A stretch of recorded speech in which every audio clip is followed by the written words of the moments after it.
जय श्री कृष्णा, हर हर महादेव। मैं नारायण भक्ति सिप्रा स्वागत करती हूँ आपका अपने चैनल पर। बोलो बोलो छठी मैया की जय। आज का विषय है छठी मैया। छठ का पर्व आने ही वाला है और हम कहीं पर भी रहे छठ का त्यौहार धूमधाम से मनाते हैं। नए पुराने हर कोई अब हर जगह रहकर छठ का त्यौहार मना रहा है। हम भी अपने घर पर छठ करते हैं। जो लोग घाट पर नहीं जाना चाहते या संभव नहीं है, उनके आसपास गंगा जी नहीं है और भीड़ भाड़ से बचना चाहते हैं, बुजुर्ग माताएं भी जो छठ करती हैं वो किस तरीके से घर पर छठ कर सकती हैं तथा कौन से डेट पर नहाए खाए है, खरना है, पहला अर्घ है और दूसरा अर्घ तथा छठ मैया की पूजा करते समय हमें किन बातों का ध्यान रखना चाहिए। ठेकुआ तो हर कोई चढ़ाता है, लेकिन कौन से आकार का ठेकुआ कौन से संध्या और कौन सा में सुबह में चढ़ाया जाता है, इसकी जानकारी आप ज़रूर लीजिएगा, क्योंकि वीडियो में कुछ ऐसी जानकारी है जो कि हमारी बुजुर्ग माताएं को ही केवल पता है।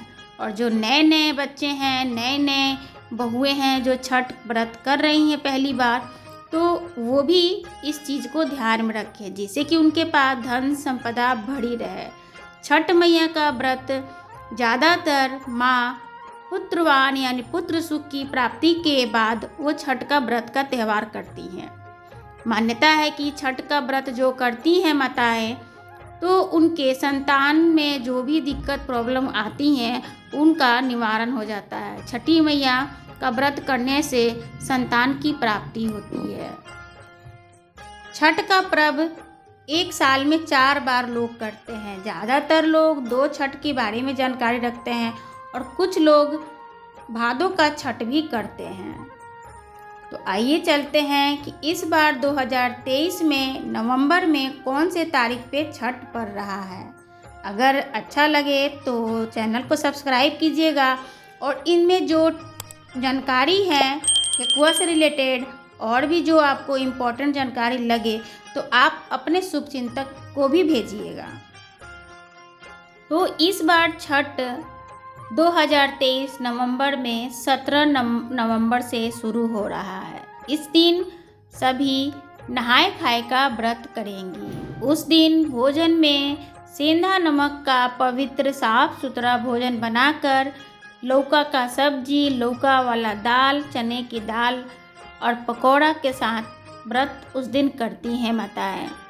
और इसकी जो प्रसाद होता है दाल, चावल, लौका, सब्जी, पकौड़ा, इसको हमें एक बर्तन में रख के रात भर रसोई में रखता है आदमी। बहुत लोग हैं जो रात को ही नहाए खाए का प्रसाद बनाते हैं और उसको हरियैनी भी बोलते हैं, यानी कि रात को जो बर्तन में सामान रखता है तो उसको हरिया या हरियैनी कहते हैं।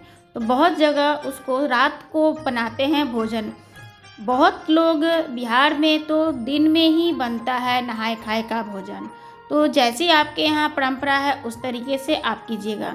अगर आप दिन में भी बना रहे हैं नहाए खाए, जैसे हम दिन में ही नहाए खाए करते हैं, तो जो भी प्रसाद है आपने बनाया दाल, चावल, सब्जी, पकौड़ा, तो एक अंश तो आप गाय के लिए निकालते हैं और फिर एक अंश और निकाल दीजिए, क्योंकि वो रात भर आपके रसोई में रहेगा।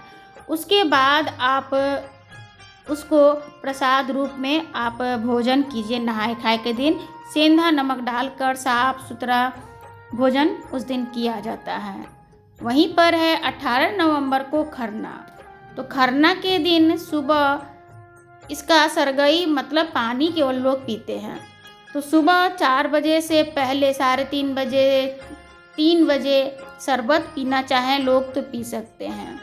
उसके बाद शाम के 7 बजे 8 बजे तक, जब तक वो खरना बना नहीं लेती हैं बर्ती, यानी कि रोटी, खीर, जिनके यहाँ जो भी चीज़ बनता है वो चीज़ बना नहीं लेती और शाम हो जाता है, तब तक वो निर्जला रहती हैं खरना के दिन। तो इस तरीके से खरना का व्रत किया जाता है। बहुत जगह मुजफ्फरपुर साइड में बहुत सारे उसमें व्यंजन बनाए जाते हैं। हमारे बिहार में छपरा साइड में केवल खीर और रोटी बनाया जाता है। तो जैसी आपके यहाँ परंपरा हो आप वैसे बनाइएगा। वहीं पे 19 नवंबर को पहला अर्घ है।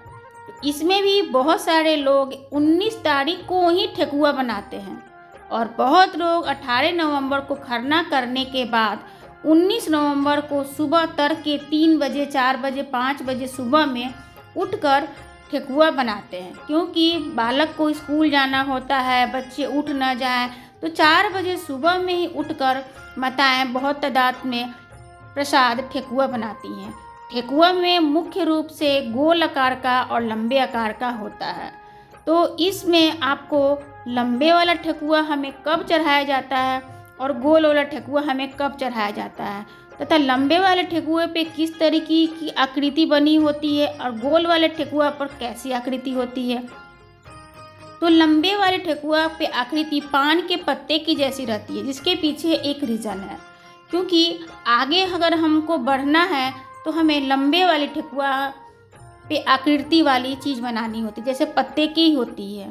तथा वहीं पे गोल ठेकुआ जो होता है, तो जो माताएं बुजुर्ग हैं उनको पता होगा कि गोल ठेकुए पे जो निशान बना हुआ होता है, तो छठ में जो सूप में हम कलशप में रखते हैं उसके ऊपर चक्र बना हुआ रहता है, वही ठेकुआ हम पूजा में चढ़ाते हैं। उस पर हमारे जो हमारे पास सांचा होता है ठेकुआ बनाने वाला, उसमें तो बहुत सारे डिज़ाइन होते हैं, लेकिन जो छठ का मेन प्रसाद होता है, एक तो पत्ते वाली आकार की ठेकुआ बनाई जाती है जो कि हमें उसे शाम को अर्घ में रखना होता है, और एक गोल ठेकुआ बनाया जाता है जिसमें सूर्य भगवान का चक्का बना हुआ होता है, वो सुबह के अर्घ के समय हमें ठेकुआ रखना होता है। तो शाम के समय हमें ठेकुआ लंबा वाला कलशुप में सजाना चाहिए, जैसे कि हम जल्दी जल्दी आगे बढ़े, सूर्य देवता जल्दी जल्दी हमें दर्शन दे। और वैसे ही 20 तारीख को जब हमारा दूसरा अर्घ सुबह की अर्घ होंगे, उसमें हमें गोल वाला ठेकुआ रखना होता है, क्योंकि भगवान का उसमें चक्का बना हुआ होता है।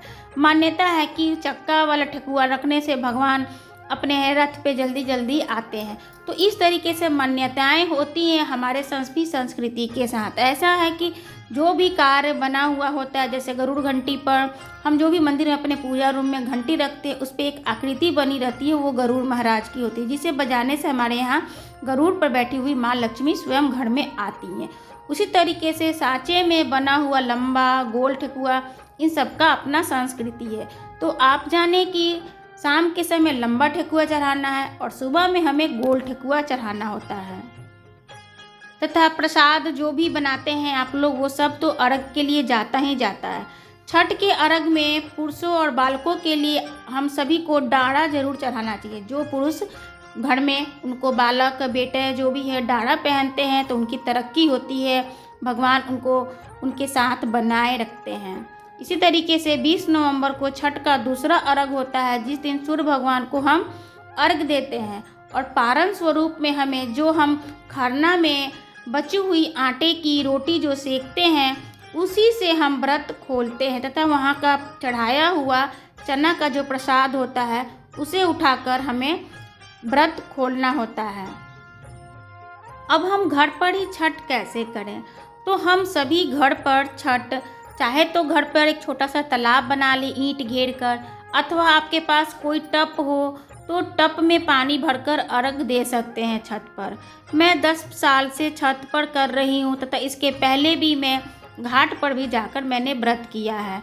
तो अब शहरी इलाके में रहने पर अगर जिसका छठ करना है तो या तो स्विमिंग पूल को साफ़ सुथरा कर सोसाइटी वाले लोग उसकी अरेंजमेंट कर देते हैं। अगर आपको वो सब भी अवेलेबल नहीं है, नहीं हो सकता है, तो वो आप घर पर ही छोटा सा जो भी नया टप लाकर उसमें पानी भर कर लीजिए, या बच्चे की जो स्विमिंग पूल होती है उसको आप नया लाकर उसमें भर लीजिए, उसमें गंगा जल डाल लीजिए और उसमें आप खड़ा होकर अर्घ दे लीजिए। आशा करते हैं कि छठ पे जानकारी आपको अच्छी लगी हुई होगी।